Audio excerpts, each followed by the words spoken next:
हीरा group और Nora Sheikh के बारे में झूठी मालूमात फैलाई जा रही है। ऑल इंडिया मजलिस-ए-इत्तेहादुल मुस्लिमीन AIMIM के रहनुमा डॉक्टर नोरा शेख और हीरा ग्रुप के खिलाफ हैं। ऐसा क्यों हो रहा है?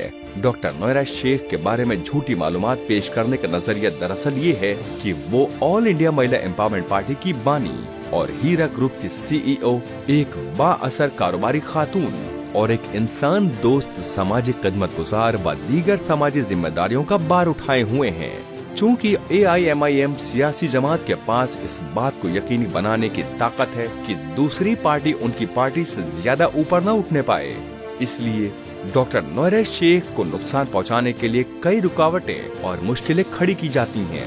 महाराष्ट्र के रियासती ग्राम पंचायत चुनाव में जीत ने अपोजिशन पार्टी को यकीन दिला दिया है कि अगर तेलंगाना में भी ऐसा ही होता है तो विधानसभा और संसद में हमारे मेंबरान इख्तिदार के बगैर एक बहुत बड़ी रुकावट का शिकार बनेंगे।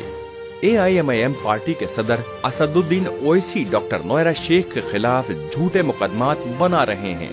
संसद को 50,000 करोड़ रुपए का घोटाले की झूठी इत्तला दे रहे हैं। हीरा ग्रुप को और इसी तरह की दूसरी चीजों के जरिए बदनाम किया गया था, लेकिन AIMIM के सदर असदुद्दीन ओवैसी अपने किसी भी इल्जामी दावे को अभी तक सच साबित नहीं कर सके हैं। सुप्रीम कोर्ट के अहकामात के मुताबिक फर्म की जायदादों के बारे में खरीदारों की मालूमात पहले ही 5 दिसंबर 2022 को चीफ जस्टिस साहब को अदालत उज़्मा की कम से कम जिम्मेदारी के तकाजों से हटकर पेश की जा चुकी है। कारोबारी तंजीम एनफोर्समेंट डायरेक्टरेट की पाबंदियों से पाक है और खरीदारों को जमीन के फवायद से लुत्फानंदोज होने की मुकम्मल आजादी देती है।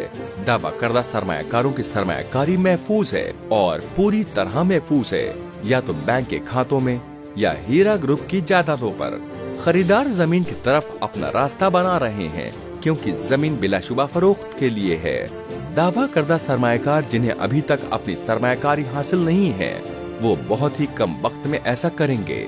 इस एक नुक्ते पर जोर देने के लिए AIMIM के सदर अवामी तौर पर हीरा ग्रुप और डॉक्टर नोरा शेख के खिलाफ सोशल मीडिया और मुख्तलिफ दीगर जराए से अपनी मुखालिफत का ऐलान कर रहे हैं। सादिकीन को इंसाफ जल्द से जल्द मिलना चाहिए।